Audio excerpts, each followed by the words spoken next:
का क्लास का प्रमुख टॉपिक है संविधान सभा एवं संविधान का निर्माण। लेकिन इससे पहले हम दो प्रमुख ताज़ा अंतर्राष्ट्रीय घटनाओं पर नज़र डालते हैं।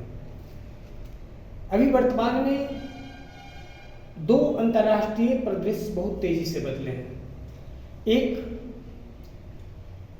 अमेरिका द्वारा भारत पर टैरिफ बढ़ाने के बाद भारत का अमेरिका से बढ़ती दूरी, और दूसरा चीन से बढ़ती नजदीकियां।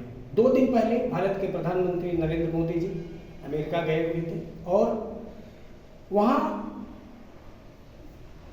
के राष्ट्रपति जिनपिंग ने कहा कि अब पूरे विश्व को ड्रैगन और हाथी की दोस्ती की जरूरत है।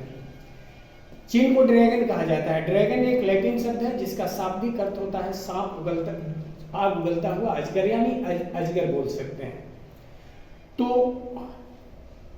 अब दोनों की दोस्ती में बहुत जल्दी निर्णय लेना जल्दीबाजी होगी, क्योंकि कई राजनीतिक चिंतकों का यह कहना है कि इसका दूरगामी सकारात्मक या नकारात्मक प्रभाव कुछ भी पड़ सकता है, इसलिए बहुत जल्दी निर्णय नहीं लिया जा सकता है। ऐसे अजगर तो अपने बच्चों को भी निगल देता है, और चीन का जो पहले की गतिविधि रही है वह गतिविधि सकारात्मक नहीं रही है।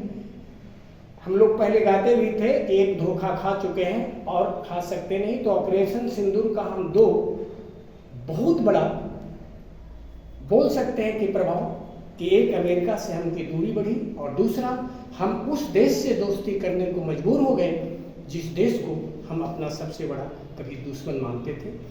तो राजनीतिक में परिस्थितियां बदलती हैं और विश्व के दो प्रमुख घटनाक्रम यही है। अब मैं आता हूं प्रमुख मुद्दे पर, प्रमुख विषय पर, संविधान सभा का निर्माण। संविधान सभा का निर्माण 1940 ईस्वी में कैबिनेट मिशन की अनुशंसा पर किया गया था, और भारत में किसका निर्माण किया था? संविधान का निर्माण किया था। तो सबसे पहले हम कुछ तथ्य दे रहे हैं, बिल्कुल स्पष्ट और कम समय में दे रहे हैं। इसको हर बच्चा पहले याद कर लेना, मोटा मोटी तथ्य क्या याद रखना है। संविधान सभा का गठन, संविधान सभा का जो गठन हुआ है, याद रखिएगा, जुलाई कितना में हुआ है? 1900 कितना में हुआ है? 40 में हुआ है। याद रहेगा? किसकी अनुशंसा पर हुआ था? कैबिनेट मिशन के अनुशंसा पर। किसकी मिशन की अनुशंसा पर? कैबिनेट मिशन की अनुशंसा पर हुआ था। अनुशंसा पर हुआ था, अनुशंसा पर हुआ था। याद रखेंगे, कैबिनेट मिशन की अनुशंसा पर किया गया था। संविधान सभा के जो कुल सदस्यों की संख्या थी, कुल सदस्यों की जो संख्या थी, कुल सदस्यों की संख्या थी, याद रखिएगा, 380 कितना थी? 90। 300 कितना था? 89 था। संविधान सभा का प्रथम बैठक, संविधान सभा का प्रथम बैठक जो हुआ था वह हुआ था 9 दिसंबर 1900 कितना में हुआ था? 46 में हुआ था। संविधान सभा के जो प्रथम अस्थायी अध्यक्ष थे, अध्यक्ष थे वह डॉक्टर सच्चिदानंद सिन्हा थे। डॉक्टर सच्चिदानंद सिन्हा थे, बिहार के थे। डॉक्टर सच्चिदानंद क्या थे? सिन्हा। अब देखो, यहाँ के बाद 2-2 दिन का आप लोग डेट याद कर लेना, ज्यादा बेटर रहेगा। कितना दिसंबर में लिखा हूँ? 9 दो कितना होता है बच्चों? 11 दिसंबर 1940 को डॉक्टर राजेंद्र प्रसाद को संविधान सभा का पहला अस्थायी अध्यक्ष चुना गया था वोटिंग प्रक्रिया से। तो यहाँ पर बच्चे अक्सर गलती करते हैं। अगर कभी भी संविधान सभा का प्रथम अस्थायी अध्यक्ष पूछे तो आपका उत्तर होगा डॉक्टर सच्चिदानंद सिन्हा। कितना दिसंबर? 9 दिसंबर। और 2 दिन बाद 11 दिसंबर को संविधान सभा के अस्थायी अध्यक्ष कौन चुने गए थे? डॉक्टर राजेंद्र प्रसाद। और यह गौरव की बात है, क्योंकि दोनों ही क्या थे? दोनों ही बिहारी थे। यह अलग बात है कि आज हम लोग को कोई संविधान सिखाता है, लेकिन संविधान सभा के लिए बहुत गर्व की बात है बिहारियों के लिए कि संविधान सभा जब गठन हुआ था और संविधान लिखने की प्रक्रिया शुरू हुई थी ना, तो संविधान सभा के दोनों तो अध्यक्ष थे, अस्थायी और अस्थायी दोनों ही क्या थे, बिहारी थे। तो 9-2-11 हो गया। इसके बाद याद रखिएगा, ये डेट हमेशा ऐसे याद हो जाता है, 9 दिसंबर 9-11 के बाद कितना 46 को जवाहरलाल नेहरू ने सबसे पहले संविधान सभा में प्रस्तावना को पारित किया था। किसको किया था? प्रस्तावना को क्या किया था? पारित। और संविधान सभा की जो अंतिम बैठक हुई थी, अंतिम बैठक सबसे जो हुई थी वह हुई थी 26 नवंबर 1900 कितना में हुआ था? 49 में हुआ था, 26 नवंबर 1949 को। और इसी दिन संविधान सभा द्वारा संविधान को अंगीकार किया गया था। संविधान को क्या किया गया था? अंगीकार किया गया था। इस तरह अगर हम 9 दिसंबर 1946 से लेकर 26 नवंबर 1946 तक का टोटल टाइम पीरियड जोड़ते हैं तो पूरे संविधान के निर्माण में कितने वर्ष लगे थे? 2 वर्ष, कितना महीना?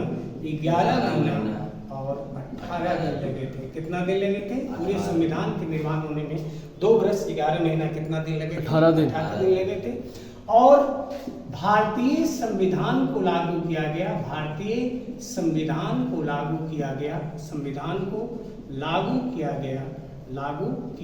था। हर बच्चा जानता है 26 जनवरी 1950 को। इसी दिन हम लोग इस दिवस के रूप में जानते हैं, गणतंत्र दिवस के रूप में जानते हैं। अब यहाँ पर एक मैं प्रमुख बात बताना चाहता हूँ कि 26 जनवरी को ही हम लोग गणतंत्र दिवस मनाते हैं, क्योंकि उस दिन क्या लागू किया हुआ था?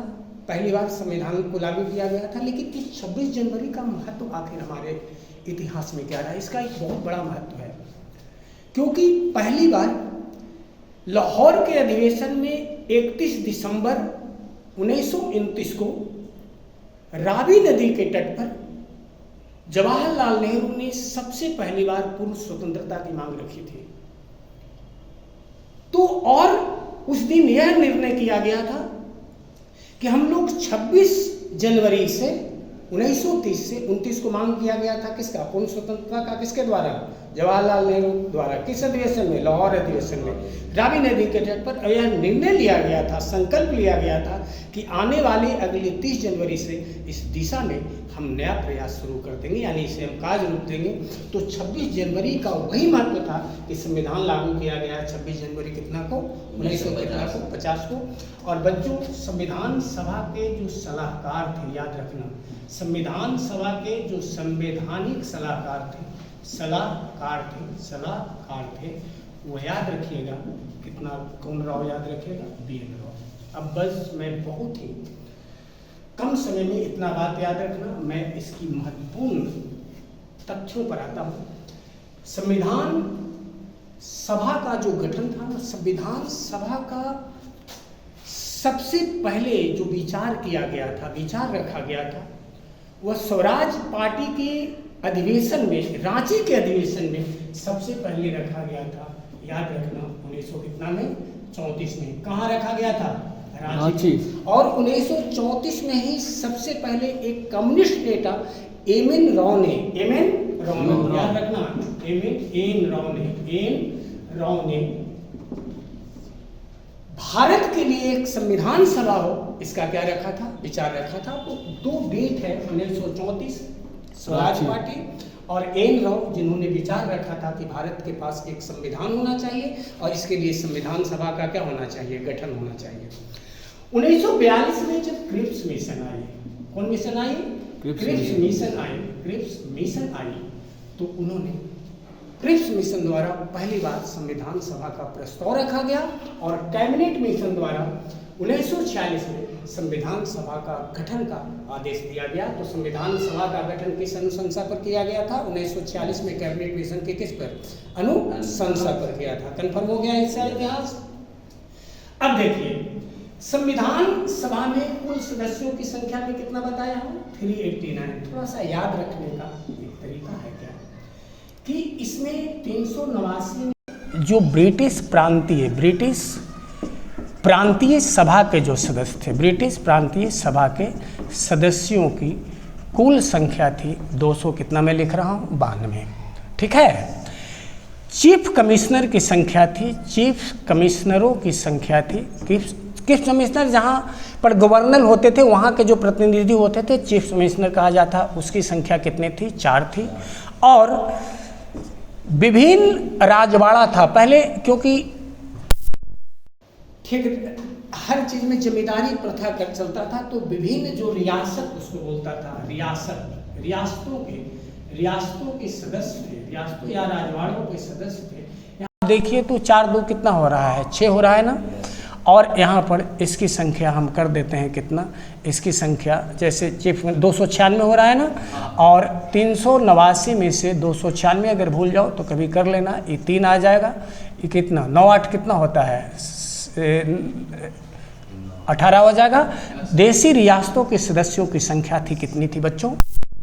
अगर इन सभी को जोड़ दो ना तो इन सभी को जोड़कर कुल सदस्यों की संख्या कितनी हो जाएगी? 389। कोई दिक्कत नहीं ना?